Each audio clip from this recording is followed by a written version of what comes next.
Hello, everybody. My name is Koyona Duke, and this is another episode of Jungle Laws. Today, we're going to be talking to a wonderful business owner here in Abuja, the owner of Akara Cafe. I'm going to let her introduce herself. Hi, my name is Martha. I'm the owner of Akara.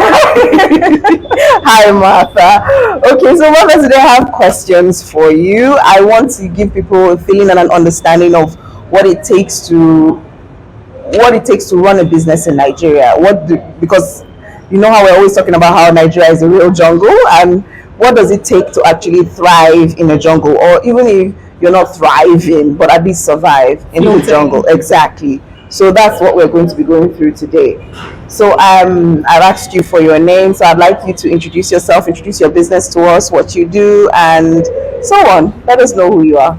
Okay, my name is Martha. My government name is Martha Edem, but I go by Matarazi. Okay. And yes, Akara Cafe started in 2015.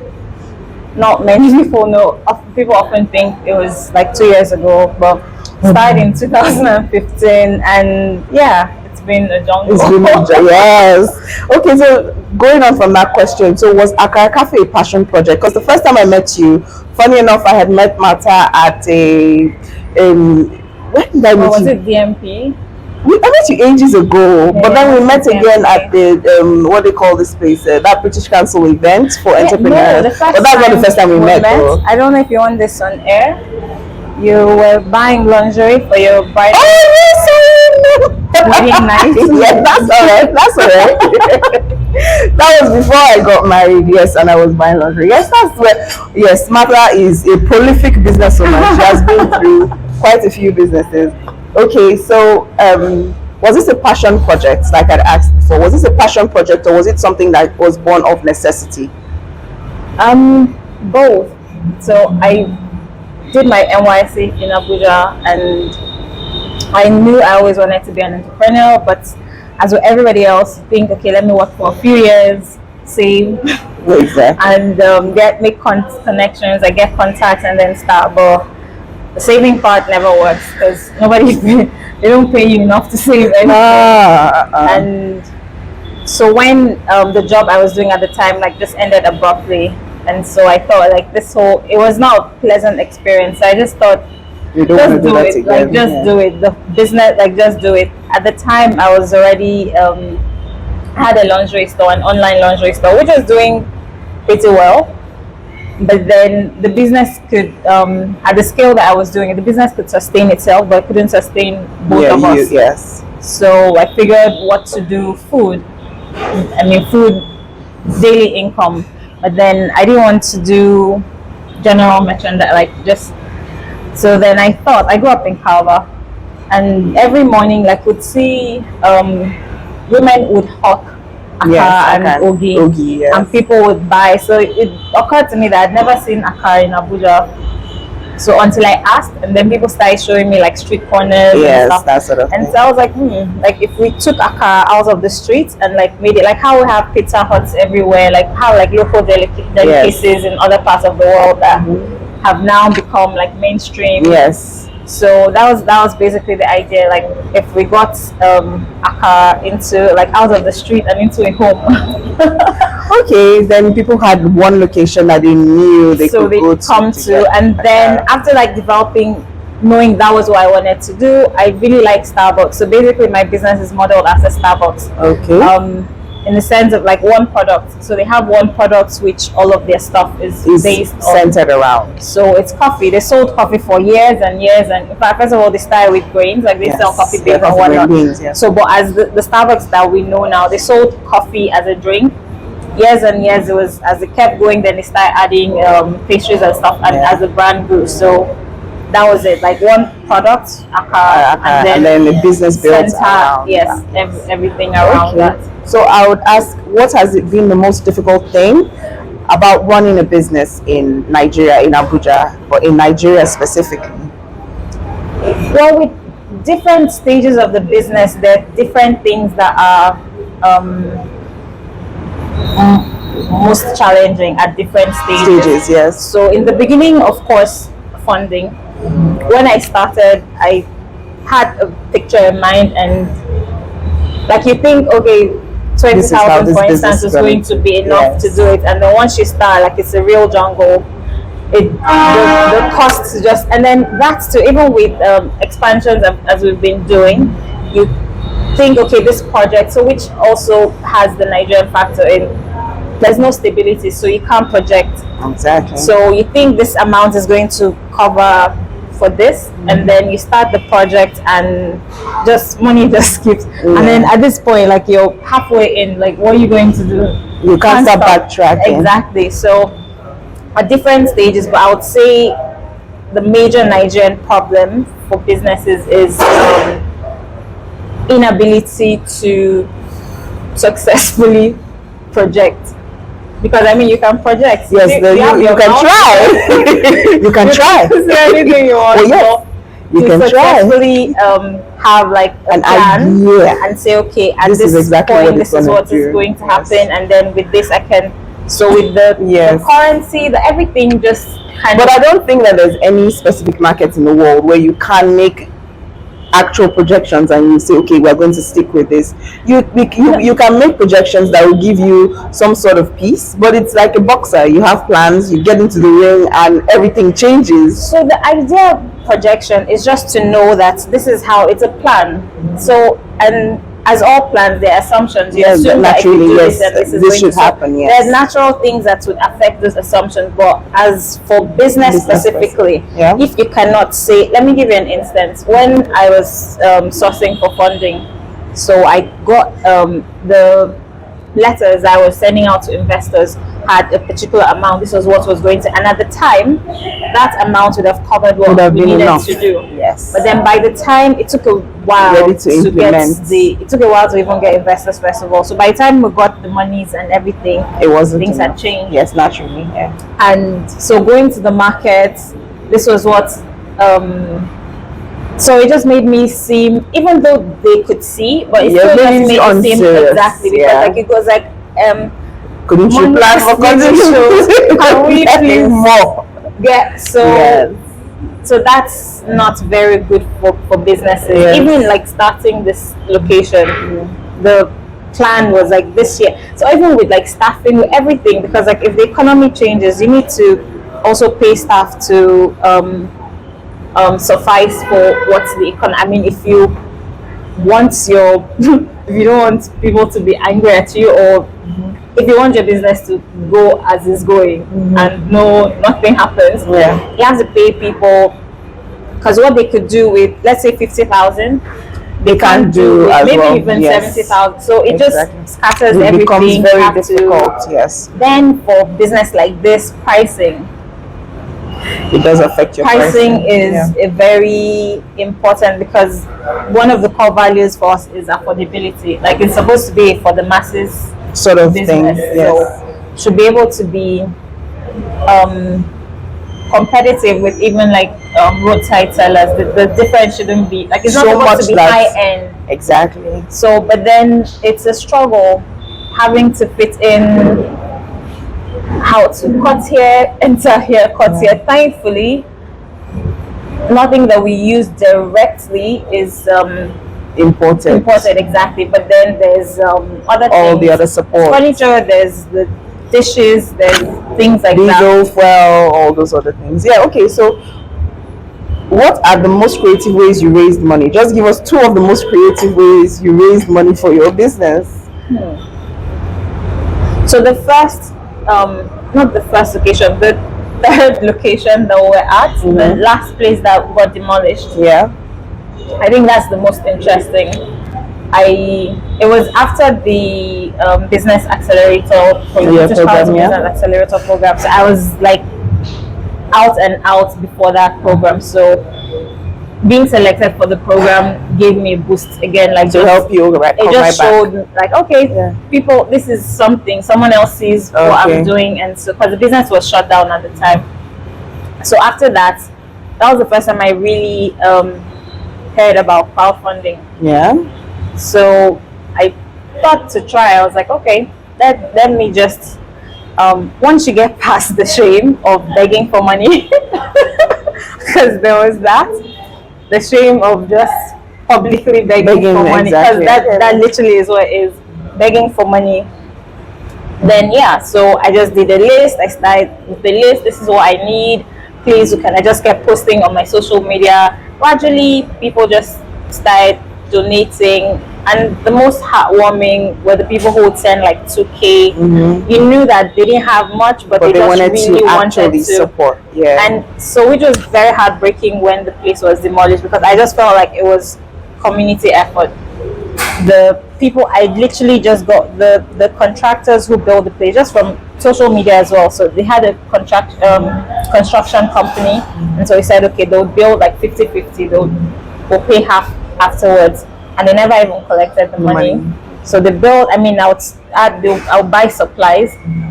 But they did the whole structure, and they also bought supplies. Like, it wasn't so. It was very like people money just started coming, like small every day. You see 5K, 2K, 20K, 50K. Oh, that's nice. So it was very heartwarming. So when we opened at the place, I did like a crossword puzzle, and I hit the names of like the major donors. Yeah. And I just hit it, not the major, like I hit the names of everybody who donated. Yeah. Every name that I got, I hit their names on the crossword. And so I had a game. If you could get 10 names, you won a free meal. Oh, that's nice. Yeah, okay, well that kind of like takes into consideration the fact that it was a community effort, and then it rewards the customers, like we know, and we are saying thank you, that sort of thing. It was community effort. Yeah. So another thing is, what was the most difficult thing about running a restaurant style business in Nigeria? Because while we know that Akara Cafe is not the conventional restaurant, we know that Akara Cafe also is sort of a cafe. You can come here, you can get like tea, you can get coffee, and you can eat akara and eat bread. So this is a cafe, right? Yep. So at the end of the day, what is the most difficult thing about running this, like at least something of a quick service like food business in Nigeria? So staffing. Yeah, you said you had mentioned, yes. Staffing is one problem, in the sense that, like, now, honestly, I tell people I'm fortunate. I have pretty good staff, but it took a while to like build an organizational culture so that the people who are there, so like people basically follow what they need. Yes. So if people come into a place and they see a certain kind of behavior, that's they kind of would emulate. Exactly. Yeah. So it took a while to get there. Like things like you know how we cook in Nigeria is like with love. Like you just you pour salt until the spirit says stop. So this was a huge problem in the start, getting them to get used to measurements. I would get upset. I'm like, is it you that is buying it? Just put it the way that they'll use their eyes. They'll say, I say no.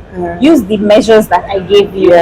Because because when you're going to have multiple locations, you want a standard taste. Everything to be the same. Exactly. So the one that you make shouldn't be different from the one that this other person. So getting them to understand, and when they say like Nigerians like anyhow. So enforcing this culture, and then coming from a place of a small business. You see, people tend to do, when you have like people say stuff like, if you buy furniture from Julius Berger, or is it Julius Berger, the furniture company, and these are still local workers who do it. But if you contract those workers individually, they will just knack the thing anyhow. Different mindset. So I feel like also coming from like a small 2K business, coming to enforce all these standards, measures, and it's hard for them to also difficult. Like they would perhaps take it more easily if they were in like a big fancy place and they felt like these were the rules they had to conform. But we're inside one small shack and I'm telling you, don't do this, follow the thing that I told you to the T. It's hard for them to understand. So it was that, and then also just finding, so like I do the hiring myself because I don't really trust, I trust my judgment, I trust I get a vibe from people. So interviewing, so yes, I get like people like they do a short list and send and say, but like I get like a vibe from a person, and I'm able to decide like to I totally understand that. sometimes it may be off. Yeah. No, but of course you're not perfect. Yeah. It's hardly off, but it could be off. And then just people you come across So a lot of people who don't really want to work. Yeah. But they want to. But they want like they just want money, something. Yeah. So they come here and think, especially maybe when they come during the small week, business, so they think that there's no work. Yeah. So when people come, I'm like, there's work. Don't look as you're saying, because like weekends, like it's crazy, and also depending on like the location you're at. So people come and. But like lately, yeah. But I'd like to mention that Akara Cafe actually has 2 locations. One is in Wuse Zone 5. Wuse Zone 5, and the second we are at the Gwarinpa location now, filming at the new Gwarinpa location that just opened. But I would want to ask us, what does growth really look like to you? Because I know from the initial discussions with you, because I've known Martha for a while, she's my friend, but from our discussions, I know that you're aspiring to have multiple locations around Abuja, and then maybe exactly if we can, then we're going to take this outside. Exactly. Starbucks is the goal. So that's what we're trying to model this business after, and we're trying to take Akara international. The vision is to be to Akara what Starbucks is to coffee. Love it, and we are here for it. So if we're going to be doing that now. So we know that we're going to be dealing with different sorts of culture. So now the culture in Abuja, for example, will not be the same when you open your Enugu branch. It will not be the same when you open your Calabar branch. So how are you going to fit you're going to need to be having like a global or more national mindset, and you're going to need to adapt it to the people and the cultures that you are going to be meeting. So as a small business owner, as an entrepreneur, how are you going to be able to do that? So first of all, we can't have Akara Cafe everywhere, unfortunately. Naturally, yeah. No, I mean like there's some places that you will not go. I can't open in Calabar. Okay. Just the culture, like it's not a small town business. Not to sound anyway, what I mean by that is the culture of the people in small towns. Like, who in Calabar is going to answer you? The first week or so, they will come. You need to know your market. For novelty, but then after that, it's like Akara, that's man called like what's all this? So it's in that sense, like it's not something that will be sustainable in like small towns. Even like someone had asked me like Asaba, I'm like Asaba is like Calabar. It's too small, no. Yes, it's not. So you need it's the same. It's like a city. You need a place where people are busy. People need stuff on the go. People don't mind paying a certain amount for certain conveniences. So that's the. Okay, so I don't have this question here, but I'm going to bring it up because of what you're saying. So if you're looking at cities. And when I talk to small business owners, entrepreneurs, especially when they are based in Abuja, and because Abuja has a different culture from Lagos, so when you start something in Abuja, it's kind of like a slower, you can take your time, reiterate, build, that sort of thing. But in Lagos, they have the will, they have the money, they are sharks, they have the mindset, and they have the speed. So when you're going into a market like Lagos, the mindset you're going to be using to run your business here is not going to be the same mindset you'll be using to run your business in Lagos. So how are you going to deal with competition? Because there is no competition currently. So what is your mindset when it comes to competition? So I don't really think about competition when I'm doing. Honestly, I just believe like the business is the way the business is because of me. Okay. There's a factor that I bring. Like you can copy. I'm sure like if I got 10 naira for everybody who told me I stole their idea, there's people who like, oh, I thought of this ideas are worth nothing. Did you tell them that the ideas are worth nothing? No, I was like, oh, great. So I'm not worried about competition. Okay. Competition is a good thing. It means that you're like nobody copies something that is not working. True. So if you have somebody copying, I used to be afraid when we were smaller before I got the stability because I was like somebody will just come with money and then before anybody even notices us. So, but I'm a little more settled now, and competition is fine. Competition is not a bad thing. So depending on what the competition brings would determine how I would respond to that competition. Exactly. So, but then a place like Lagos, I'm still torn if I if it is want to worth be it. in Lagos. If like I want the brand to be not anything like Lagos favors, please don't kill me. It's just it's a car that is not off the fire, like it just loses everything. Exactly. So that first worries of all, me. So I need to, I've been thinking like before we get to that point, I'll need to go there, be there for a while and see, just try Understand if to it was understand a market if you we want. can. And it's not an evening market.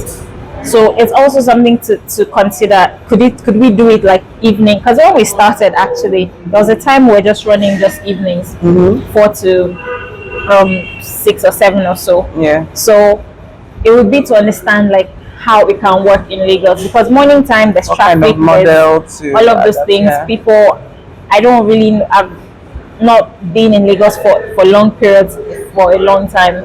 So just to really understand how it can work, just especially because of the, if you're selling like regular food, you can microwave it and it's fine. There's fried foods you can't microwave. I mean, you can try, but yeah, it's not Okay, really. yeah, I so get that's yes. So a place like Lagos You need to know. is, because like we get people say, oh, like, oh, when are you coming to Lagos? When are you coming to Lagos? I would like to, but I need to Understand the market. really first. figure out how to work, if it's going to be this, what locations, and just there's. I get what there are modalities involved, and then you need to understand exactly what kind of model will work in what kind of market. Exactly. So, like a normal human being is supposed to operate. So, exactly. Okay, so we're going to be moving on to government. So, are there any government policies currently? Because when as somebody who works in business consulting, you work with businesses and you're talking to businesses, there's always a lot of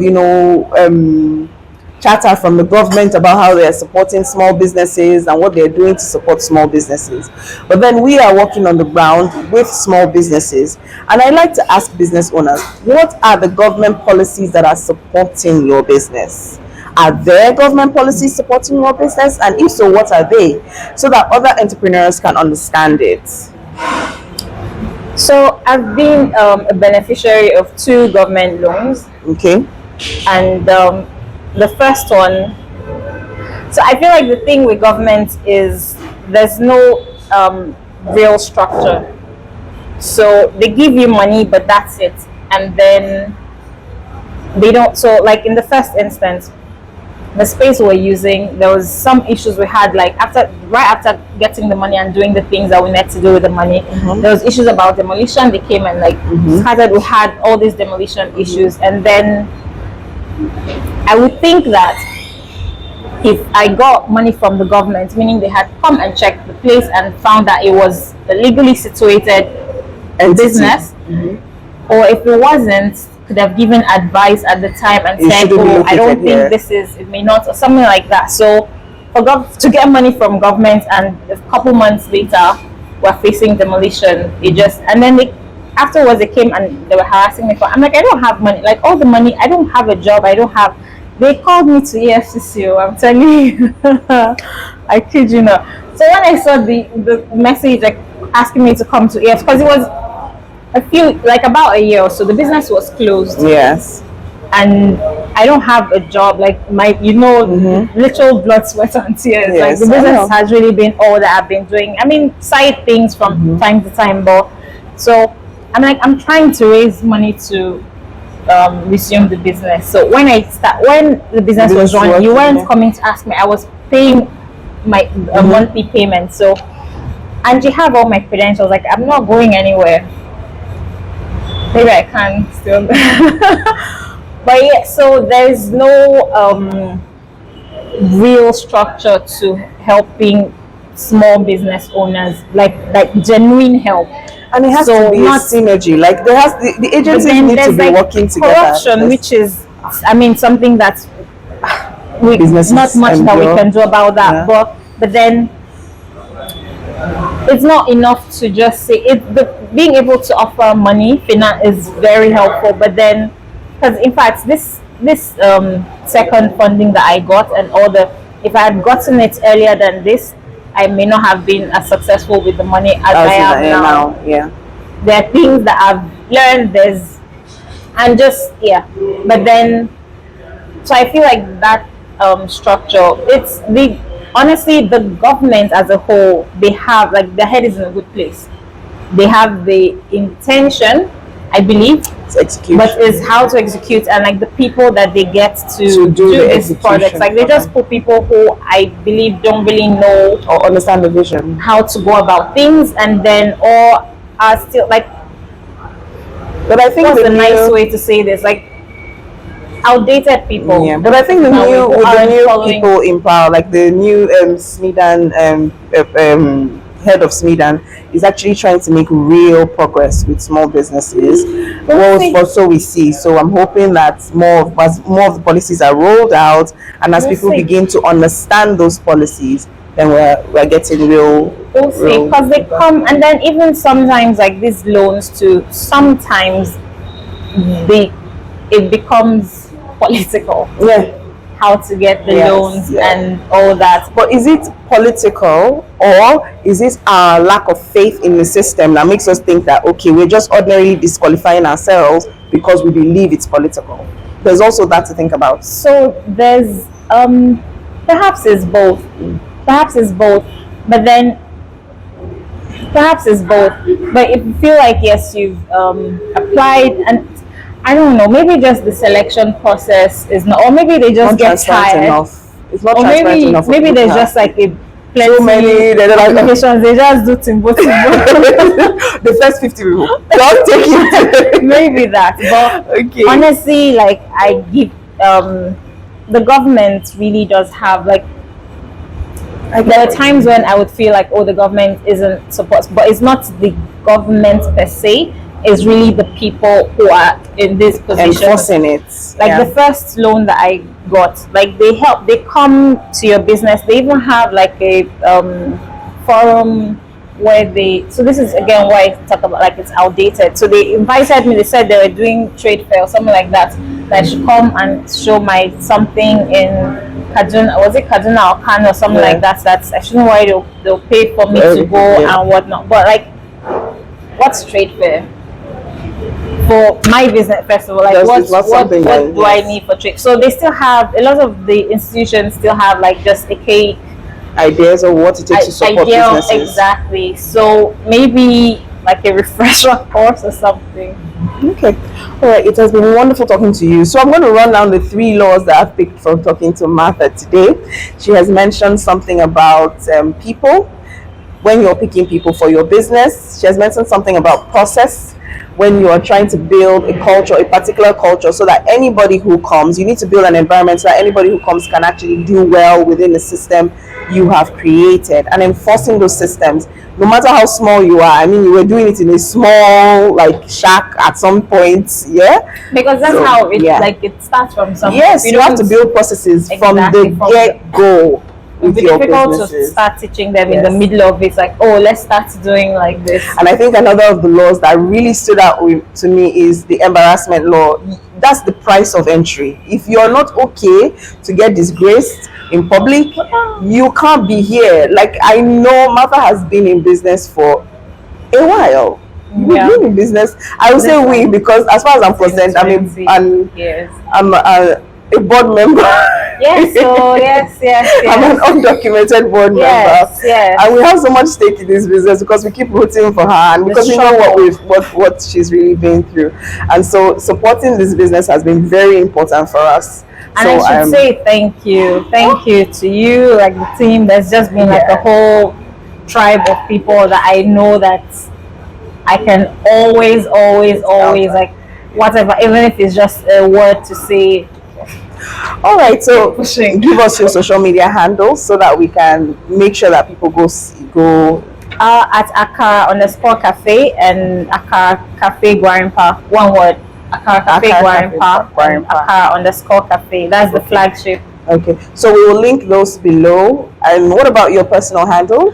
At Martha _Razi. Okay, so we'll link all Martha's handles and Akara Cafe handles below in the description if you're watching on YouTube. If you're listening, it's also in our description. You can find it there. So thank you so much, Martha. Thank you. I have loved talking to you. This has been a wonderful conversation for me. I hope it's a wonderful conversation for everybody. It's a podcast to see you this year. Don't worry, dinner. Very important. We are going to have no, not dinner. We're going to have lunch and brunch so that we can sit down and talk for hours. Okay, thank you so much, everybody, and see you on the next episode. Thank you.